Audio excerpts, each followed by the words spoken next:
Good afternoon, esteemed dignitaries, respected faculties, and dear students. Today, I, Kaveri Jain, and my co-anchor, Dibakar Dey, are delighted to be presenting you with an academic dialogue for which we have the distinct honor of having amongst us an exemplary individual visiting us from the Embassy of Japan, Mr. Noriaki Abe.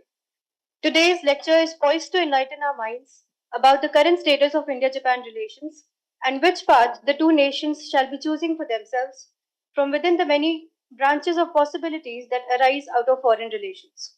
As two vibrant democracies with a shared commitment to peace, prosperity, and regional stability, India and Japan have nurtured a relationship that spans strategic, economic, and cultural dimensions. This seminar offers a unique opportunity to delve deeper into the evolving dynamics of this vital relationship and to understand how it shapes the geopolitical landscape of Asia and beyond. We look forward to gaining valuable insights from Mr. Abe's rich experience and perspectives on this important bilateral relationship.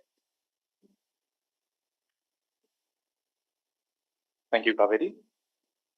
Today, we examine the India-Japan strategic partnership following Prime Minister Narendra Modi's landmark visit to Tokyo in August 2025. Maintaining and developing bilateral ties between India and Japan is extremely vital for regional stability, economic growth, and technological advancement. As two vibrant democracies with shared values of peace, prosperity, and rule of law, both nations complement each other's strengths. Together, India and Japan are shaping a future founded on strategic trust, sustainable development, and shared global leadership, as both nations continue to reach even greater heights in their ties. Prime Minister Modi's 8th visit to Japan, culminating in the 15th India-Japan Annual Summit, represents a watershed moment. The partnership is positioned as a stabilizing anchor in the Indo-Pacific region. Both nations champion an inclusive, open regional order while countering geopolitical disruptions. Also, as Quad members, they provide crucial diplomatic balancing. Both countries, as two ancient civilizations with modern democratic commitments, India and Japan are uniquely positioned to provide leadership in the Indo-Pacific in the oncoming years. Now, I would like to introduce the moderator for this lecture today, Professor Dr. Nagalakshmi M. Raman, Director and Head of the Amity Institute of International Studies. Professor Raman has accumulated over 35 years of experience in teaching, research, and administration, and has been instrumental in shaping academic programs at undergraduate, postgraduate, and doctoral levels in international relations. Her expertise spans India's foreign policy, international political economy, sustainable development, women's economic empowerment.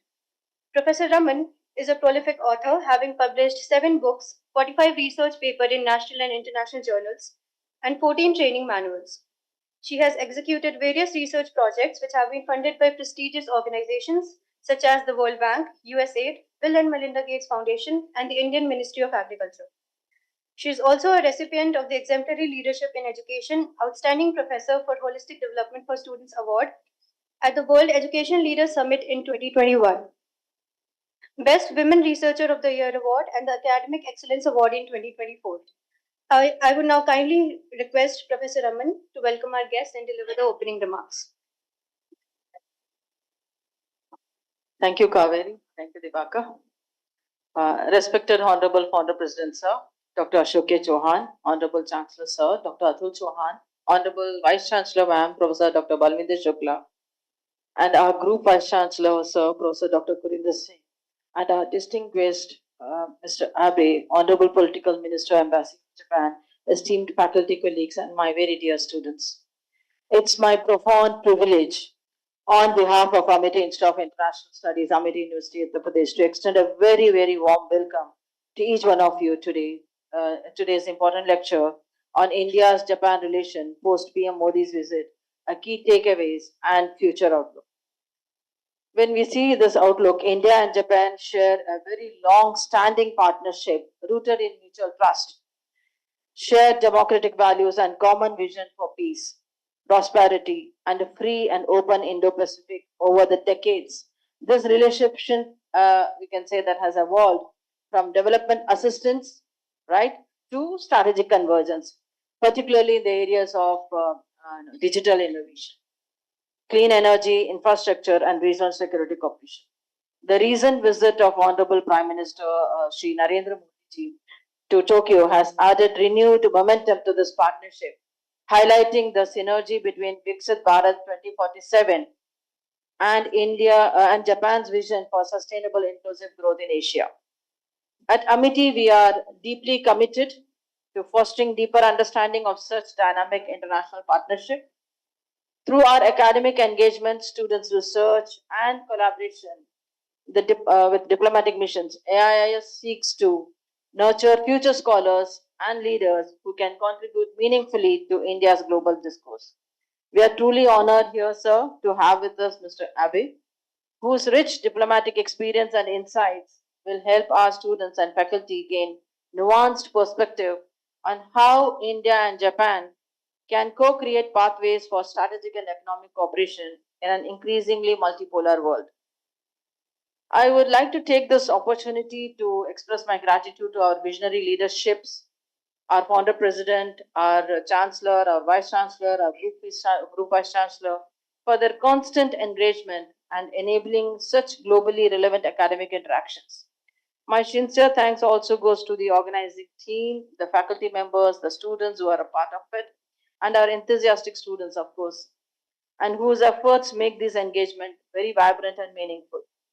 With these words, I once again welcome all present, especially Mr. Abe, to I look forward to highly engaging, thought-provoking sessions ahead. Thank you so much.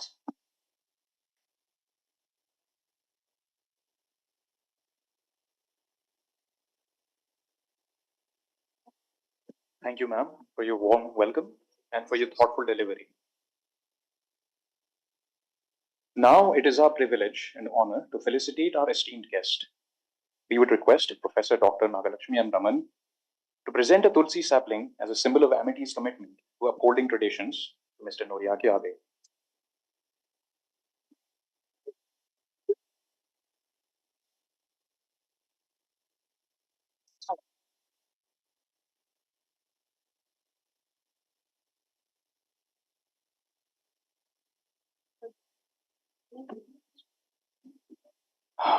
We would now request Professor Dr. Gurinder Singh, Honorable Group Vice Chancellor of Amity Universities, to present a token of gratitude to Mr. Abe.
Let us now proceed to the next esteemed dignitary with us today.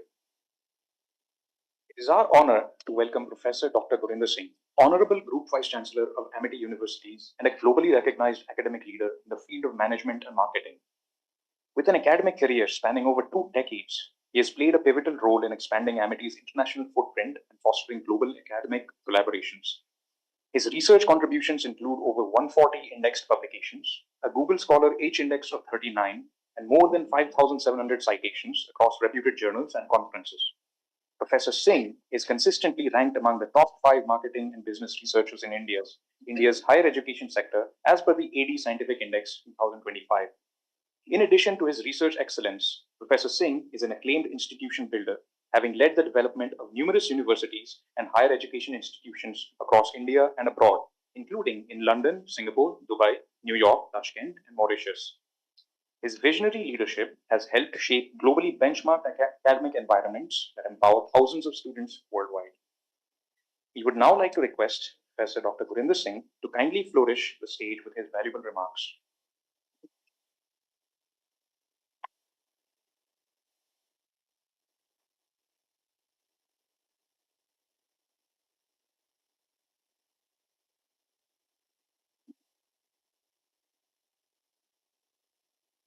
It's a very important day in the calendar of MIT where we have a very thought-provoking lecture by Mr. Noriaki, who's the political affairs minister at the Japanese embassy. I had a privilege of speaking to him and then reading his biodata. He has done many difficult jobs, and one of the most difficult jobs he has done is that he has been the interpreter for the top leaders of his country, prime minister, the president, and he was interpreting. And then he was responsible for looking at the political linkages and then advising them. Give a huge applause to him, please. This institution, Mr. Abbey, MIT Institute of International Studies, it is one of the very high-ranked institutions where the students with whom you are interacting, they are treated as one of the strongest pillars of the country. We select them with a lot of care. It's very difficult to get admission here. And we just asked one of the students, Dr. Lakshmi, what was the name of the student? Danny. So who was with me, and we have a very strange habit of asking tough questions. So I just asked him that what is the Japanese style of management, and he started talking about the Japanese style of management, very fluent. But I think that all of you, the students who are here, please take notes when Mr. Abbey is talking. In 1980s, we saw that all the institutions, especially the School of International Studies and the business schools, they were teaching Japanese style of management. That how Japanese, they are different from the other people of the world. I remember that when Suzuki was being created, one of the major issues which Suzuki faced was that the attrition rate was very high, and I was sharing that with the Excellency, Mr. Abbey. And at that point of time, MIT was called to advise Suzuki that how we should help Suzuki to retain the people. Last week, Mr. Abbey, Mr. Siddiqui was here, who was the CHRO of Suzuki. And then he spoke to the students. And together, for about 15 years, I used to go almost every week to Suzuki in the morning. And we saw amazing things in the Japanese, that how they do the thing Japanese way. For example, you will find that the Indian style of management is very different from the Japanese style of management. If the day starts at 8:30, all of them, they are expected, all the GTEs and bright engineers from the leading institutions, they are expected to reach their company by 8. And all of them, they will be wearing a uniform. So you will find that Suzuki, everyone, from the managing director to the management trainee, they will wear a uniform, which maybe that many of the young students find it very strange. Those who are coming from the premier institutions like MIT, IIMs or IITs, they find it very strange that why we have to wear a uniform. But that is a style of Japanese style of management, that you have to wear a same one uniform. So all of them, they were in a uniform. All of them, they will be sitting in a hall. So the senior most person, the managing director of the company, will be sitting in the same hall like this. You'll be sitting here. Then there will be the vice president. Then there will be the assistant vice president. Then there will be the manager. Then there will be a management trainee. So which means the junior most management trainee sitting there and the senior most managing director sitting in the same hall, which is very different. Like for example, you will find that in India or in America, the moment you grow, you have the big houses, you have the big lavish offices. Whereas in Japan, it's people oriented. Everyone eats same food. So if you go to the cafeteria and it's fixed timing. So if everyone is there, it's one wings one. So everyone will be going to the cafeteria and will be eating the same food. The managing director will also be eating the same food. They will be going from one counter and then taking the same food. Now, once we started that, why is it so the attrition rate in the India is very high? We thought that we have to teach Japanese style of management. And that is the reason that we introduced Japanese language at MIT University. So amongst the many languages, Excellency, we offer Japanese language to our students so that they should know that what Japanese style of management is. Incidentally, now, this area where you are sitting, it is surrounded by quite a few Japanese companies. There are a lot of Japanese restaurants, and Japanese food is very, very popular. And our students from the MIT Institute of International Studies will be very happy to do their internships with some of the Japanese companies. and they do very good work. So my request to all of you would be that please do comparative analysis of how Japanese, Indians, and Americans, three styles of management are different, and then how you can be a part of their ecosystem. Just giving you a brief about MIT and what we can do with Japan. So first of all, I think that let's look at that what kind of similarities are between India and Japan, especially academically. For example, you will find that most of the Nobel laureates and the most of the people who have contributed most significantly, they have the similar areas of interest. For example, in physics, you have got Yoshiro Namu, who got the Nobel in 2008. We got the same Nobel as early as in 1930, C.V. Raman, in the same area, in the physics. In the chemistry, in 2001, one of your very famous professors, Ryoji Nayori, got the Nobel Prize. We got the similar Nobel Prize in 2009 by Venkataraman Ramakrishnan. The role was very significant. Similarly, in psychology and in life sciences, Shinya Yamanaka, who contributed quite a lot on the mental health issues, he worked. But from India, as early as 1968, Hargobind Khurana contributed in the same field. Similarly, you will find that in literature and philosophy, and let me tell you, if you go to Japan, you will find the kind of respect they give to the people. And Kenzaburi Oi has written many books, and I think one of the books is on literature, that how Japanese, they give respect and they win by giving respect to others. And similar is the story of Rabindranath Tagore, who got the Nobel Prize in literature and philosophy. Similarly, Japan has contributed most significantly in the area of peace and social impact. Isaku Sato got the Nobel Prize in 1974. Same as the story of India in 1979. Mother Teresa got the Nobel Prize. Similarly, you will find technology and engineering. Akira Yoshino got a Nobel in 2019, and Dr. Abdul Kalam was similarly a very famous, well-acknowledged scientist. These are some activities which we have done in the past. Many companies and industry leaders, they have visited MIT, and they have visited the MIT Institute of International Studies. They have spoken to the students. You can see some of the photographs. That's a photograph of our chancellor, Dr. Atul Chauhan. Also, JST and Sakura Science Japan, they have got a very close association with us. I have been to your embassy a number of times. 5 times I have visited Japan myself. And we are exploring that what we can do together. So on behalf of our founder, Dr. Chauhan, who's watching you live, a very visionary leader who wants to create institutions and universities worldwide, we are trying to explore that under the very able leadership of our Honorable Prime Minister, who has totally transformed the world with a new education policy. We want to create now the world-class universities. So I think one of the things which our founder, Dr. Chauhan, and our Prime Minister is focusing on is that how to bring world-class universities to India. We have seen in the recent past 9 universities from UK opening up a campus in India. There is one American university coming and opening up a campus in Mumbai. But we will be very happy that next time you come, we very proudly say that Japan and MIT, they are coming together and they are opening joint campus. Give a huge applause to him.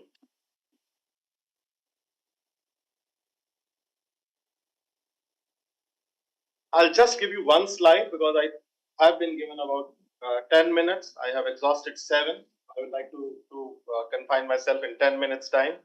MIT has got 250,000 students, Excellency, with 7,000 faculty members. 81 of our faculty members, they are amongst the top 2% scientists as per the Stanford list. The H index of the university, which is a very young university, is 188. 12 universities in India, largest network of universities. Noida, Gurugram, Greater Noida, Lucknow, Jaipur, Mumbai, Gwalior, Kolkata, Raipur, Ranchi, Patna, Mohali, Bangalore, Hyderabad. Dr. Nagalakshmi was talking about this university only, but I'm talking about a group that we have got 12 vice chancellors. We have got somewhere about 87 director generals. We have got 130 pro vice chancellors and somewhere about 400 directors. And that is the group, the total strength of the group is all about. 150 institutions, overseas universities in London, Singapore, New York, Dubai, Abu Dhabi, Sharjah, Mauritius, South Africa, Kenya, China, Amsterdam, San Francisco. We want that next time when we are corresponding with you, we should see Japan here.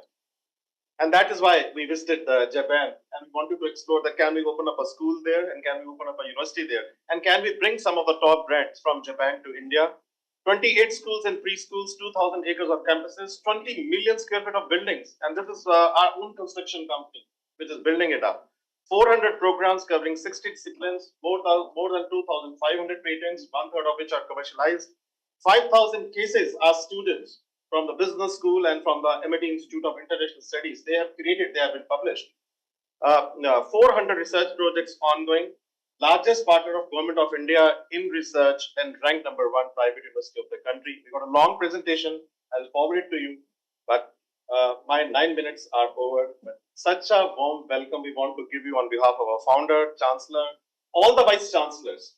We have got 12 now, and on my own behalf as a group vice chancellor, it is such a privilege to welcome you. Thank you so very much.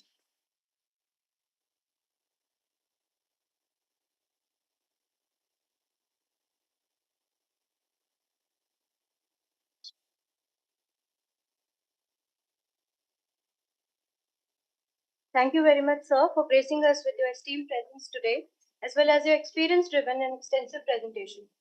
Now, it gives me immense pleasure and honor to introduce our esteemed guest for today's event, Mr. Noriaki Abe, Minister of Political Affairs at the Embassy of Japan in India.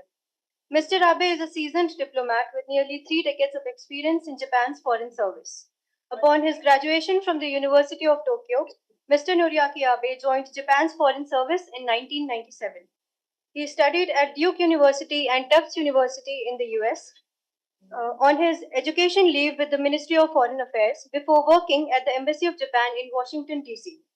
After returning to the headquarters in Tokyo, Mr. Abe worked extensively on the Indo-Pacific regional issues, engaging variously in bilateral relations with Southeast Asia, consolidating Japan-US security arrangements, enhancing multifaceted relationship with the Republic of Korea, and working on the North Korea's nuclear, missile, and abduction issues. In his capacity of policy coordination, he dealt with such complex and sensitive matters as creating narratives on war-related history, shaping stable and constructive relations with People's Republic of China, and promoting UN Security Council reform. He was assigned successively to the embassy in Beijing in 2013 and a delegation to the Organization of Economic Cooperation and Development in Paris. Returning to Tokyo, Mr. Abe joined the G7 G20 Sherpa team of Ministry of Foreign Affairs in 2018 and worked for the Osaka G20 Summit in 2019. His experience and expertise in multilateral economic cooperation led him into the position of Director for International Trade in 2021. He was seconded to the Crisis Management section of the Cabinet Secretariat before being assigned as the Director of Press Affairs of Ministry of Foreign Affairs in 2023. Since August 2024, Mr. Abe has been posted as to the Embassy of Japan in India as Minister of Political Affairs. He has also served as an English interpreter to Their Majesties, the Emperor and the Empress of Japan, as well as for several Prime Ministers, including Mr. Shinzo Abe, who addressed the India's Parliament by his speech Conference of the Two Seas in August 2007. He speaks French, Chinese, and Korean. Sir, it would be our privilege now to listen to your virtuous and insightful thoughts. The stage is all yours. Thank you.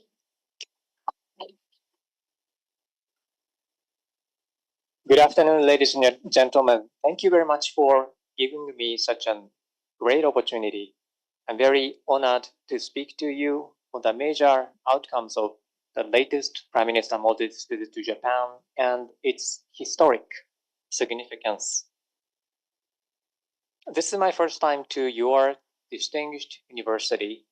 I was very impressed by the beautiful campus, well-equipped faculty, and most importantly, the vibrant atmosphere you create here on this beautiful campus. I'm very envious of you for having those wonderful environment for studying. And I'd like to also take this opportunity to congratulate you on the Founders Day, which I believe 24th of this month. Such an auspicious opportunity. I'm going to speak to you on the Prime Minister's Moses visit to Japan. Muchas gracias por Pohot Kushi Holaike. Agast Mefi. Pradhan Mantri Modi ki Japan yatra ke कुछ अहम नतीजे मैं आपके साथ share करना चाहता हूँ। ये समय सच में एक ऐतिहासिक यात्रा थी जिसने दोनों देश के रिश्ते को और मजबूत बनाया। आने वाले 30 मिनट में मैं आपको बताऊंगा कि इस दौरे में क्या हुआ, कैसे हुआ और क्यों हुआ। साथ ही इस पूरी तैयारी के दौरान मेरा अनुभव भी मैं आपके साथ शेयर करने की कोशिश करूंगा। So I'm going to try two things. First, I'm going to try to minimize my presentation as much as possible so that we can save more time for interactions. And second, I'm going to try to share my own personal experience throughout the process of making this important visit happen. So first, what happened? Please look at the first page of my presentation slide, please. So Prime Minister Modi visited to Japan at the very end of August. As soon as he landed in Tokyo, he interacted with Indian diasporas and he attended business forum, followed by the summit meeting and the working dinner with my Prime Minister Ishiba. On the second day, Prime Minister Modi interacted with 16 governors. 16 governors. Do you know how many prefectures are in Japan? 47 prefectures. So 16 governors, which is an equivalent of chief ministers, is a great turnout. And Honorable Prime Minister Modi and Prime Minister Ishiba both took a Shinkansen bullet train to Sendai. Have you ever anybody been to Sendai, which is the capital city of Miyagi Prefecture, which is 350 kilometers north of Tokyo?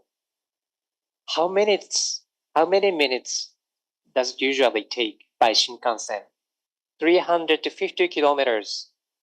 In between, only 90 minutes by bullet train. And just for your curiosity's sake, how much is a one-way ticket? 3,000 rupees, 6,000 rupees, 9,000 rupees. The answer is 6,000 rupees one-way ticket. 350 kilometers, 90 minutes. I think it's a, reasonable price.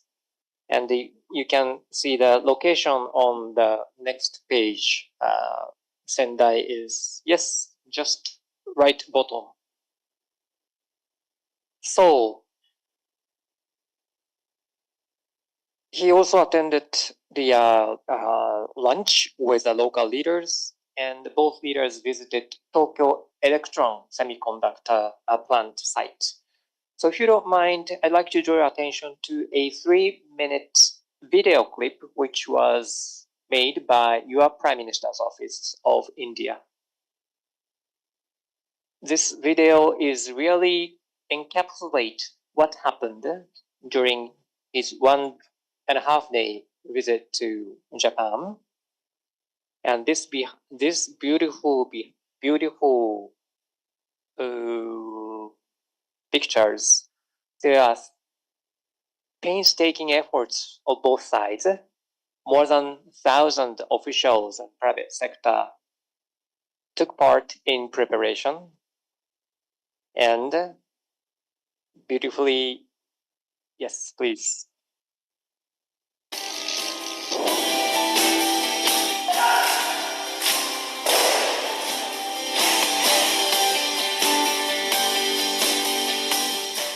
विश्व की दो बड़ी अर्थव्यवस्थाओं और जीवंत लोकतंत्रों के रूप में हमारी साझेदारी केवल दोनों देशों के लिए ही नहीं बल्कि वैश्विक शांति और स्थिरता के लिए भी अत्यंत महत्वपूर्ण है। Strong democracies are natural partners in shaping a better world.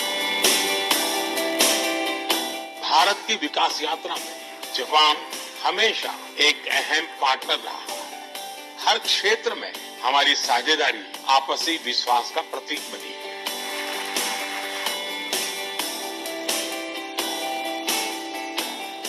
India and Japan partnership is rooted in mutual trust, reflects our national priorities and is shaped by our shared values and beliefs. Together, we carry a common dream of peace, progress and prosperity of our people and for the world.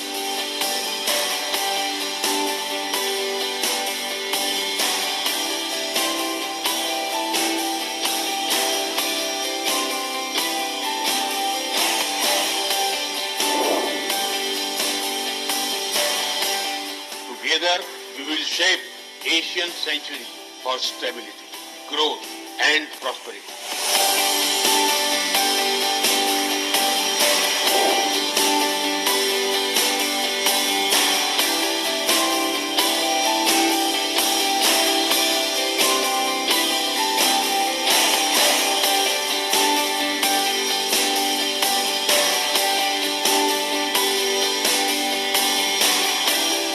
Japan के सहयोग से मुंबई और Ahmedabad high speed rail पर काम चल रहा है, लेकिन हमारी यात्रा यही नहीं रुकती। Japan's excellence and India scale can create a perfect partnership.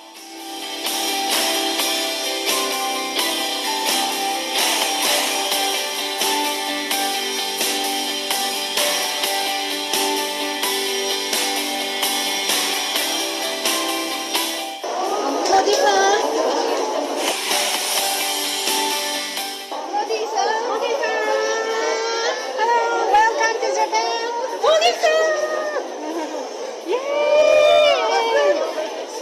Welcome to Japan.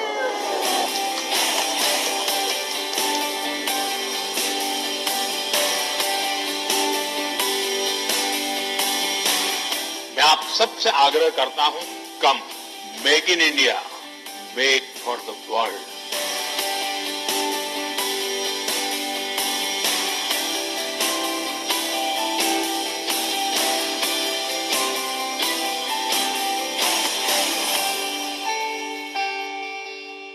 Thank you. This is essentially what happened during His Honorable's visit to Japan. Now, what happened then? How and why this happened? I said more than 1,000 people from Japan and India, private and public, were involved in preparation and execution of this visit. An advance team of Indian government went to Japan 2 weeks before Prime Minister's arrival, and they made this beautiful as well as efficient choreography of one event after another. I did my own part. I didn't go back to Japan, but I led my team or my embassy for the final preparation of his visit, negotiated the documents, and advised my headquarters. So just quickly look back at the general context that India and Japan were facing at the end of August. I'm not in the position of dwelling on at length about the difficulties that India was facing. We had a very tough relationship with Washington. You are trying to improve your relation with Beijing. And you are also maintaining a very traditional, friendly relationship with Moscow. Around that time, you are also very sensitive relationship with your immediate neighbors, Nepal, Sri Lanka, Pakistan, of course, and Bangladesh. So given the very uncertain and volatile global circumstances this visit took place. And as a part of my day-to-day portfolio, I'm responsible for collecting information, analyzing them, and making specific recommendations to my headquarters of Foreign Service in Tokyo. For this purpose, just prior to Prime Minister Modi's visit, I attended two very important speech occasions by Prime Minister. One was the Independence Day speech at the Red Fort. I attended this speech, which took about 103 minutes, according to the official record, which I think set the record longest speech. I carefully listened the whole set of agenda items that India was facing, ranging from a comprehensive reform of GST, protection of agriculture industries and farmers, empowerment of women, and encouragement of business, including entrepreneurship.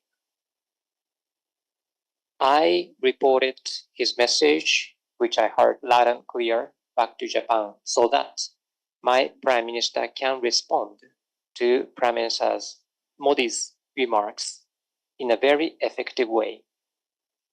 And second occasion was the inauguration ceremony of a multi-Suzuki EV plant just 2 days prior to Modi's visit in Gujarat, his home state. Your Honorable Prime Minister recalled his good old days as a chief minister. He encouraged the Japanese business to come to his state, and Multi-Suzuki, according to him, is now the brand ambassador of Make in India policy. And Prime Minister also referred to his national goal of Viksit Bharat by 2047. So I also reported back to Tokyo how much Prime Minister Modi is attached to Japan and how high his ambition is in relation with Japan. So this is what and how it happened and why. So at the outset of my presentation, let me briefly share with you 3 major takeaways of my presentation and his visit.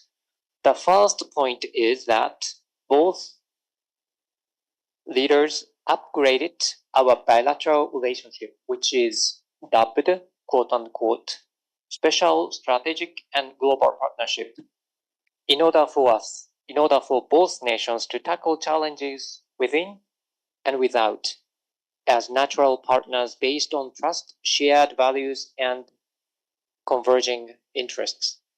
There is no other country I can think of as of today than India that Japan finds more values and interest, tangible interest, in promoting cooperation. And I hope Japan is needed by India. Japan needs India. I didn't mention our problem, but as you may know, Japan is facing a very serious demographic change. Japanese society is rapidly aging. We need vibrant, highly skilled, talented migrants into our economy and in the Japanese society. So this is takeaway number 1. And number 2, our prime ministers both not only consolidated ongoing progresses, but also set very tangible benchmarks to achieve in coming years to unlock our potentials. And they also enhanced the visibility of collaborations and reinvigorated even more diverse areas in a more multifaceted way. Nearly 200 documents between the governments and between the private sectors were concluded on this occasion, nearly 200 documents. And third, they paved the way for steady and robust implementation committed to mobilize all nation efforts in a very inclusive and comprehensive manner. After this visit, three important things to do. Implementation. Three important things. We need to materialize those commitments into real actions and real programs.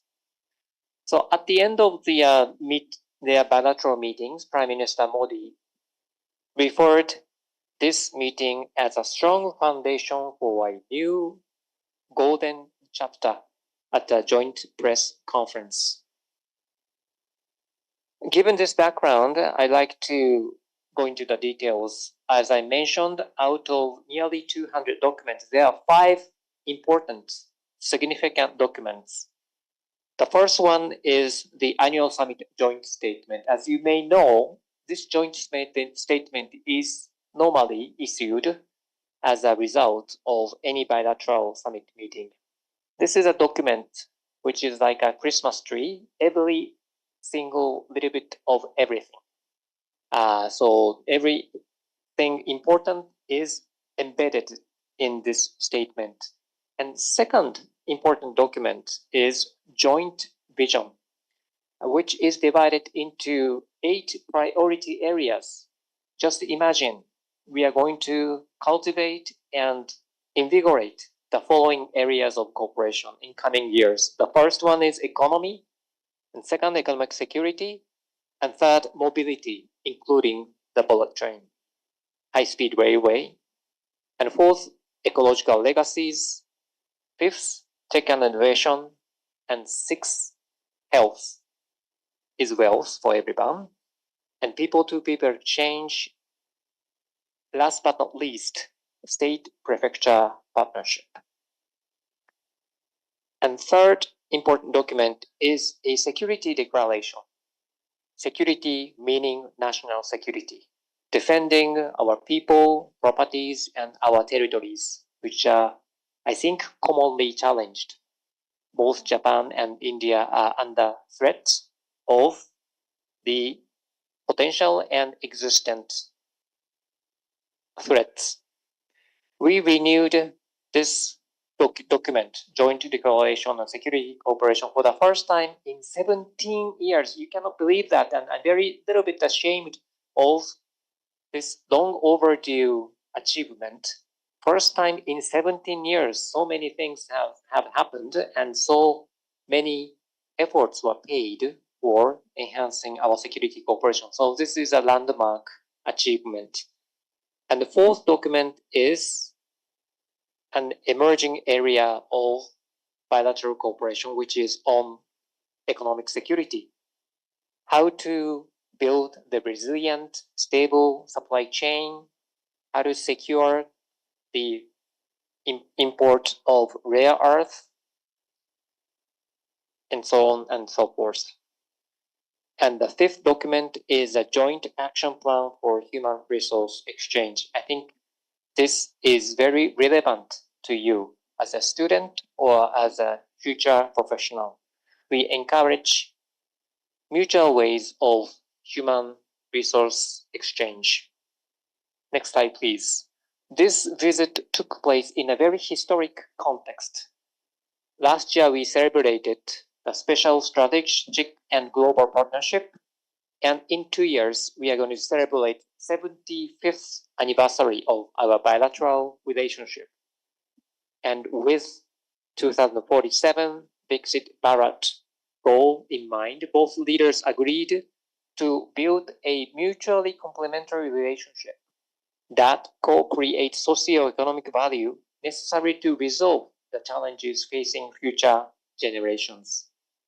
This is a little bit a long one sentence, but I try to encapsulate all the important elements which I hope represent the current status and future status of our bilateral cooperation.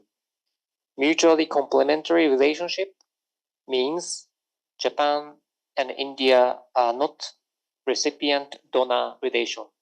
We are not that relationship anymore. We solve our problems on a more equitable footing for mutual benefits. And both leaders also concurred to facilitate cooperation on four major areas: security, economy, investment and innovation, people-to-people exchange, and regional and global issues. I'm going to elaborate one of those, each of those four focus areas. I am heading the political section. We have 60 Japanese officials at my embassy, which is quite large. After our embassy in Beijing, in Washington, maybe Delhi is the third or fourth largest embassies of Japan. And how many can you guess? Colleagues of mine at the political section. My section covers not only foreign policies of India, but also domestic politics like election and military affairs, defense affairs. Out of 60, 12 Japanese officials from different ministries: Foreign Ministry, Defense Ministry, Police Agency, and Coast Guard, and 4 very wonderful Indian colleagues. So 16 people work on security matters and economic security matters and defense cooperation. So the first item, security cooperation, is one of the most important, personally important item for me. As I mentioned a moment ago, both governments upgraded the joint declaration and security cooperation, building on the ongoing military defense exercises, technological transfer, as well as policy dialogues at the multiple levels. And we also launched an economic security initiative and issued a fact sheet. I think you will find it very interesting to read the fact sheet. It's very tangible, very concrete, very specific. We fleshed out 6 important areas for economic security cooperation, which is semiconductors, critical minerals, information and communication technology, clean energy, scientific cooperation, and pharmaceuticals. Those areas are the combination of Japan's technology, India's highly talented human resources. So I hope they are very promising areas of cooperation. And particularly critical minerals, we have to be less dependent on specific countries to secure the supply chain of critical minerals. And second focus area is economy, investment, and innovation. I'm very happy to share with you with great satisfaction that 5-year target of 5 trillion yen of investment was achieved in the 3rd year. So both leaders upscaled their ambition. Now the new target is 10 trillion yen in private investment. But our efforts should be mutual. India is expected to continue your efforts to improve the business environments. That is a very strong request from the Japanese companies in Noida, in Haryana, across your country. Both leaders recognize the importance of expanding cooperation to emerging fields such as semiconductor, AI, and space. I'm also very glad to draw your attention that both space agencies are now planning to launch a exploration vehicle on the surface to find the water under the surface of Moon in 2 years. in the year 2027, we will see our vehicles will be exploring water on the moon. Are you familiar with the joint crediting mechanism? This is essentially a bilateral initiative to reduce greenhouse gases and to facilitate the technological transfer, technological cooperation for low carbon society in order for both countries to achieve the Paris Agreement. This is a very significant step forward for the global goods. Next slide, please. I should not omit those pictures from my presentation. Look at the smiles of both leaders in front of the Shinkansen and in the cockpit of the Shinkansen. They confirmed their strong commitment to make the high-speed railway and the Shinkansen run by Indian drivers on the Indian soil in the year 2027 and onwards. This bullet train is going to connect Ahmedabad and Mumbai with a top speed of more than 320 kilometers away per hour. Both leaders observed the driver's cabin of the E5 series car, which is a top-notch car of the Shinkansen series, and they experienced top speed of 320 kilometers per hour. Both leaders went on the extra miles to see the semiconductor factory of Tokyo Electron. This name should be, or this name is worth remembering because Tokyo Electron is a globally leading semiconductor manufacturing company which has 3 offices in India. 1, the headquarters in Delhi, and 2, development center in Bangalore and Dodera, Gujarat. Now it is looking into the 4th one in Jagi Road, Morigaon area of the state of Assam. More and more Japanese companies consider India as a stronghold or stepping board, springboard to deploy their business in Africa and South Asian countries. Both leaders acknowledged the enhanced momentum and aspirations of those companies, considering India as a stronghold for their business expansion beyond the Indian Ocean into Africa.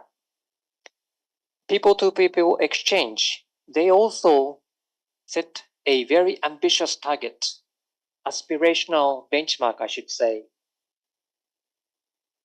They targeted two-way exchange of 500K personnel in 5 years, which includes 50K skilled personnel and potential talents from India to Japan. You are invited to join this project. Please be a part of this goal. They also agreed to support the promotion of grassroots partnerships, local municipality cooperation, and people-to-people exchange. And it was nice to mention. It is very nice to mention both leaders were seen off at the Tokyo station by Indian drivers who are supposed to drive the cars in India in 2 years.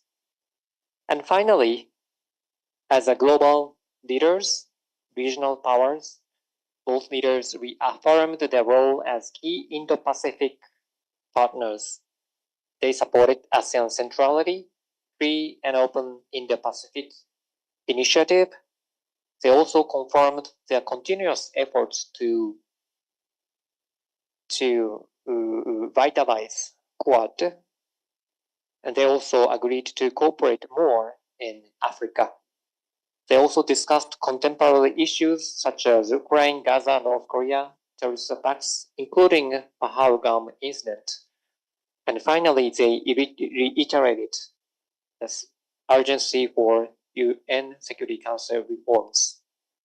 So, in the nutshell, both leaders exercise strong leadership to guide our bilateral partnership onto the higher sphere.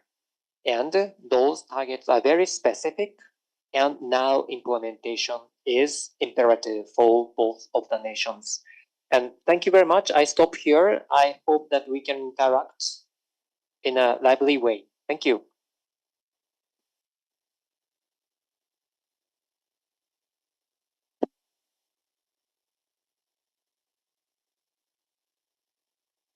Thank you, sir, for your very insightful and thought-provoking delivery. Now we declare the floor to be open for a brief question and answer session, which each member of the audience, whosoever has a query, is requested to raise their hand. Kindly wait to be chosen by the dignitaries. Please maintain brevity and conciseness in your questions. Over to you, sir and ma'am.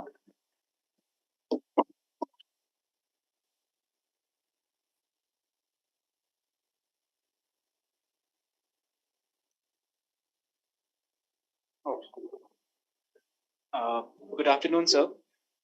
Thank you so much for the wonderful session. My name is Aryan Satwa. So, like in your presentation, you mentioned that India and Japan face common threats. And from what I make of it, I think you were referring to our neighbor, a big neighbor. Uh, Japan has always seen China as a major threat to rules-based order in Indo-Pacific. And it has kind of expected India to take a firmer stance against China. But India has always followed a policy of balancing in strategic autonomy. In fact, there is a sense of frustration among Japanese foreign policy establishment because last year a Japanese newspaper did call India's foreign policy misguided. So, sir, how does Japan see India's strategic autonomy and balancing act in Asia?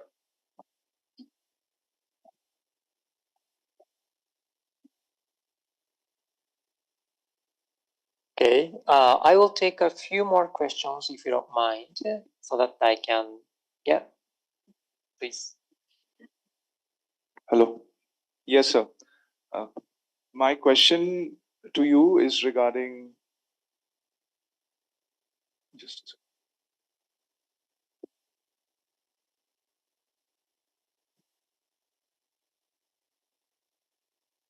second. Regarding while the Mumbai-Ahmedabad high-speed rail is the flagship project, the visit also focused on enhancing supply chain resilience.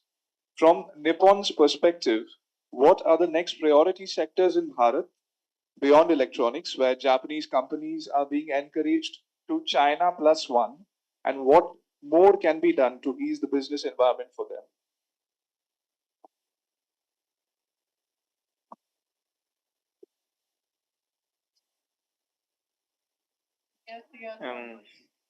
Good afternoon. Thank you for your visit to our MET. So I am Maharaja. I am semester 1 student of Masters in International Relations. So my question to you is, while India, we really need Japan because given our historical relations since our independence and Japan's continuous support and investments that Japan continuously does in India. But I think there is a vast trade imbalance between India and Japan. Japan actually has a trade surplus with India of 17 billion US dollars, but India kind of lacks in Japan, like to penetrate Japanese market. We don't especially have good buyers in Japan because India faces a trade deficit actually with Japan. So what are the steps can Japanese government take so we can also have mutual relationship in trade relationship as well, like so we can also sell because the government is also focusing on making India and manufacturing in India also. So we need to sell our products to a friendly country like Japan. So how can Japanese government do in that area?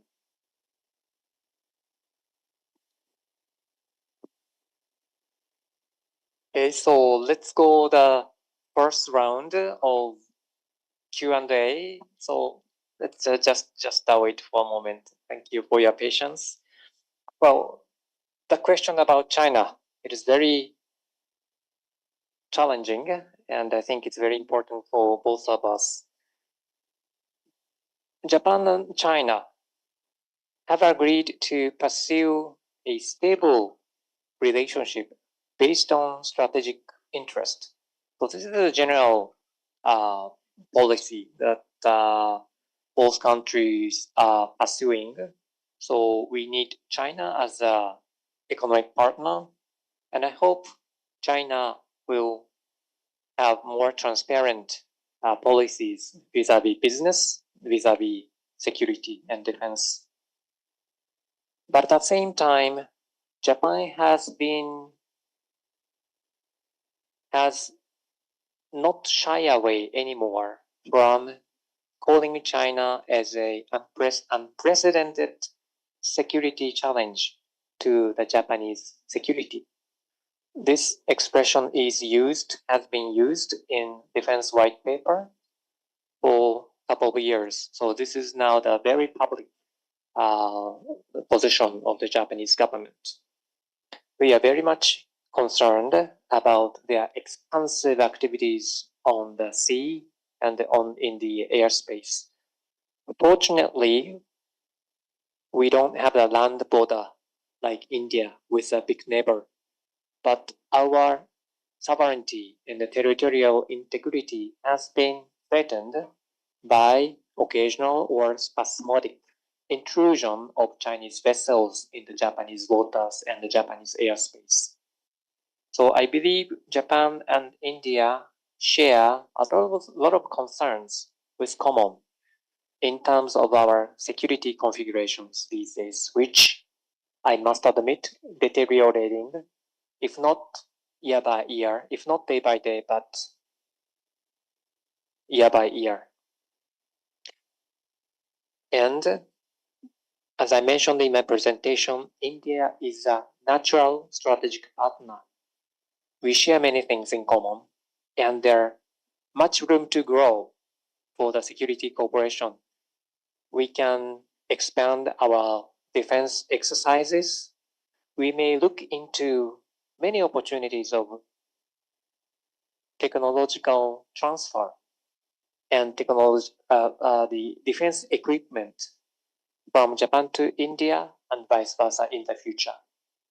So that is why I think our both countries, both nations are strategically located and many interests to pursue into coming years with not only China, but with the security elements in mind. I very humbly respect your strategic autonomy. Every country has different approach to secure its sovereignty. And I think India's strategic autonomy is a very significant and unique form of statecraft. Thank you for raising that important question for us all. And second question, what's next? What's next in terms of our economic business cooperation? You mentioned high-speed railway and manufacturing in electronics, for example, and maybe automobile may be added to that. What's next? I think cutting-edge technologies such as AI, semiconductors, and emerging technologies in general would be and should be the focus area by our bilateral business cooperation. More and more Japanese companies hope to be an integral part of the ecosystem of semiconductor and AI related industries because it's so lucrative and promising.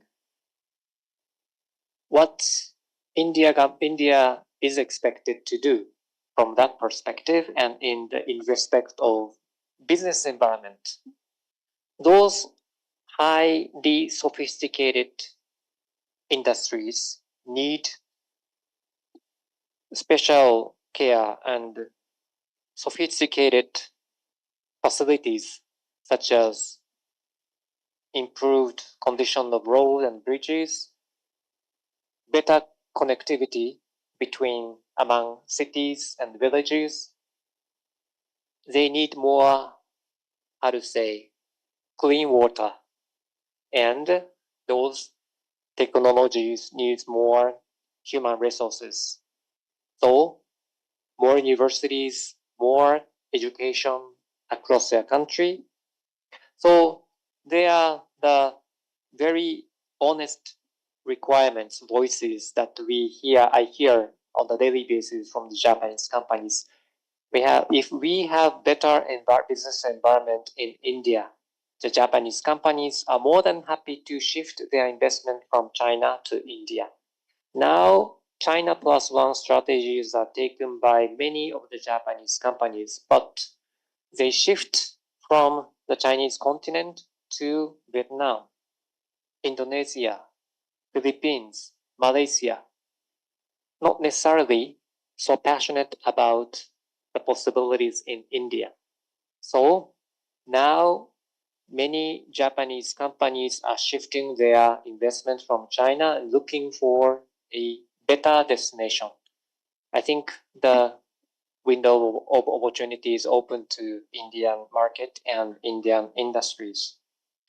And third question, I think this is also important, very challenging issue. How make the trade relationship more mutually equal or reciprocal, I should say. Well, I strongly believe in the comparative advantages that Japan and India can exercise in many business areas. You mentioned, the trade deficit that India has been facing in relation with Japan. There are good reasons. Why? India's manufactured products have more appeal in other markets than Japan. If Indian companies hope to expand its market share in Japan, maybe it's better for them to adjust their specs of those products for the favor of Japanese consumers. So this is one way to rectify the ongoing trade deficit, but it needs more time. But another way of looking at this situation is that do not focus on the trade deficit. Focus on other areas of business like investment, technological cooperation. Trade is one aspect. Of course, we are all affected, maybe negatively affected, the current level of attention caused by the United States. We talk about tariffs or trade, but it is only one dimension of the comprehensive, holistic business and economic relationship. But thank you very much for raising that question. Thank you.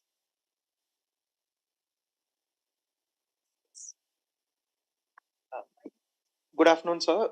Thank you for your insightful session that you delivered. I have two questions.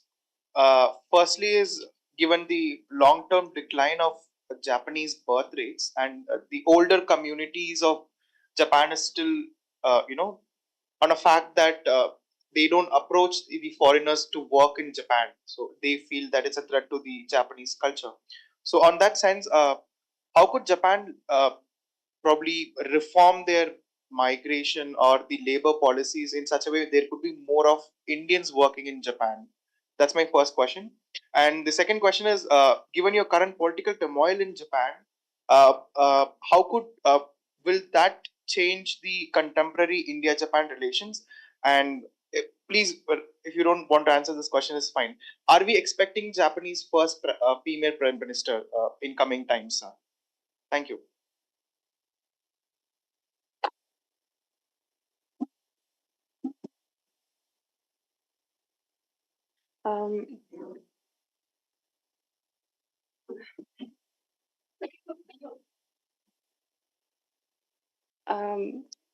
こんにちはね。私は博覧のファンガチですかね。I also had two questions, but the first question he only asked about the migration thing that the Japanese peoples are right now protesting. But the second question that I wanted to ask was that firstly, Japan and United States share a very close friendship, even after the painful history of World War II. How did Japan like manage to build such a strong relation based on peace and trust? Like the two cities, Hiroshima and I forget the other name. I'm so sorry for that.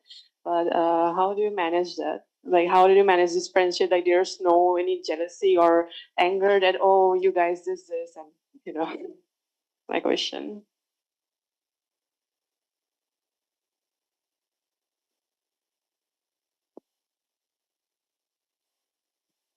Well, thank you for your eye-opening and very stimulating questions. First, Japan's policies vis-a-vis migration. As you mentioned, the Japanese society is becoming old, less vitality, more senior people, fewer children. I have two children, and they say, "Hey, Dad, we are not getting married." I'm very surprised, but that is a sort of a general feeling that's shared by young people in Japan. One of the solutions in order to maintain the social vitality, economic strength, is to invite more and more foreign human resources, migrants. I'm going to show you some slides for your curiosity's sake.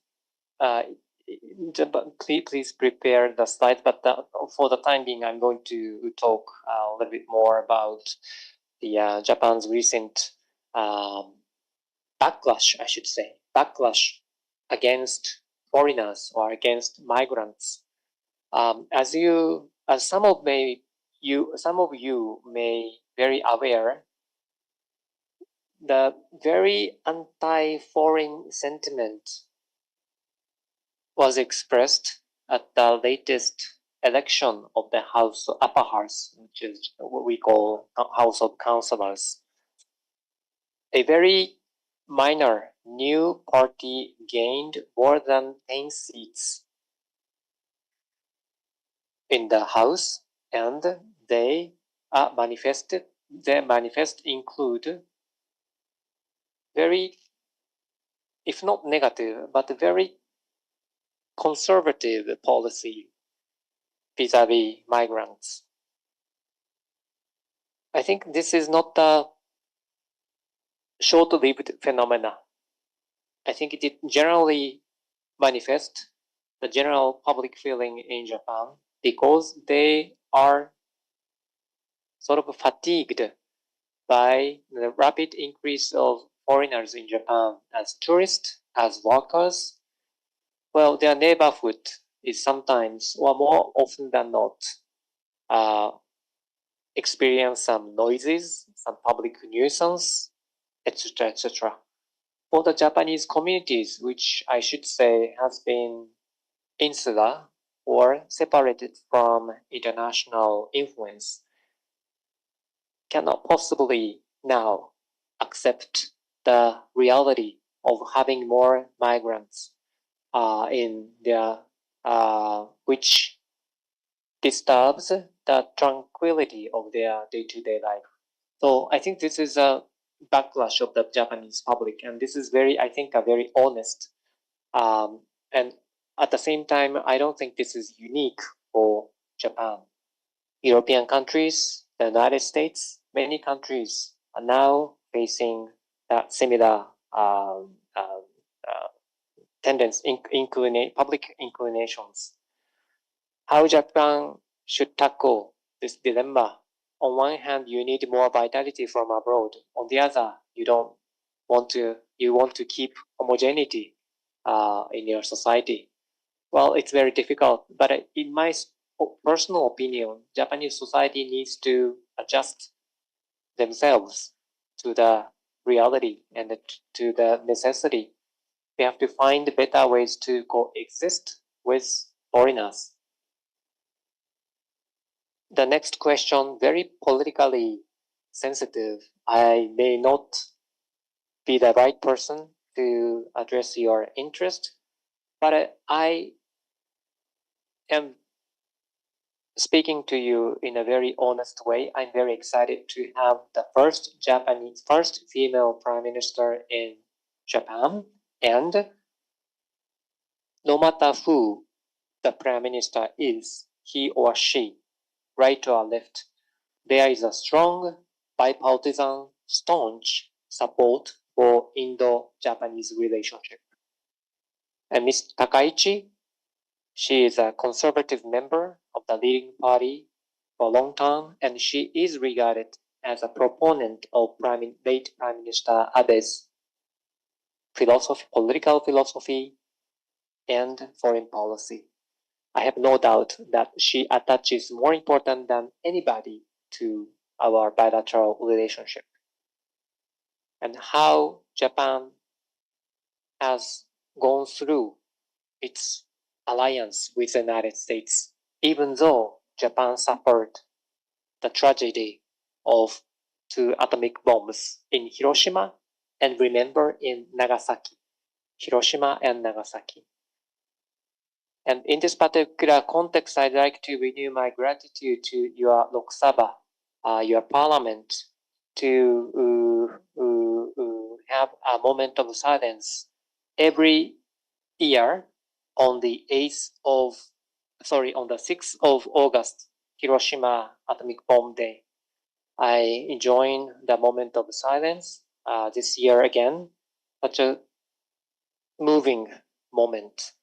And it is very widely known in Japan as well. So we still place the significant memories and significant importance of our foreign policies in the nuclear disarmament and nuclear reduction. It may look very strange how Japan can do both. Closest US ally on one hand and the promoter of nuclear disarmament on the other. This is a very difficult challenge, a plethora of issues that we have to solve, not only in the domestic context, but also in the international context. But we try to do both at the same time. Of course, the alliance with the United States was a necessity choice. It's not a nicety. It's not a luxury under the Cold War circumstances. Japan has no better choice of allying with the United States than allying with the United States. And the basic structure has not been changed because it is necessary for the survival of my country, and it is effective for protecting our sovereign, our territories. At the same time, both governments have been making strenuous efforts to upgrade its alliance to better safeguard our national interest against emerging threats from our neighbors, North Korea, Russia, China. And we need partner, which is India. And I know that India is not an ally with the United States, but there are many things that we can cooperate. And we do appreciate the mutual respect and efforts of Indian government and the people in protecting our national security in respective ways. Thank you.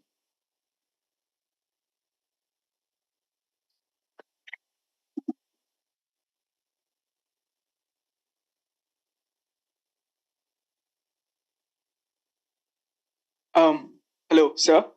Hi. I'm Kingshuk Mahanta, and I'm a first year student. And I just want to ask you something about the Quad Alliance between US, Australia, Japan, and India.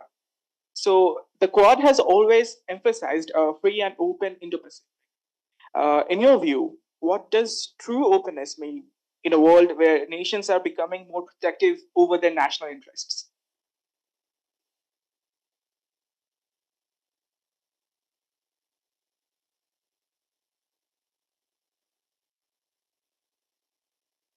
That should be the last question, please. You're already.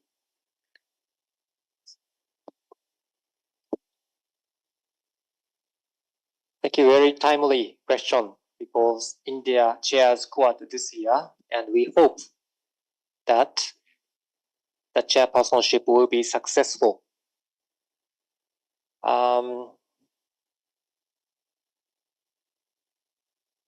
Make America great again, or America first. I think it is not new, or it's rather old and universal. It catches every country or every politician mind. Japan is no exception. India is no exception. We have to be very honest. Our own country is the single most important country for most of us, I believe. But at the same time, the interest should be enlightened, what we call enlightened self-interest. We should continue to fight against protectionism, xenophobic feelings, and any attempts to change the status quo by force. That is what Quad is aiming, and that is what FOIP is trying to achieve in this region and across the globe. Thank you very much.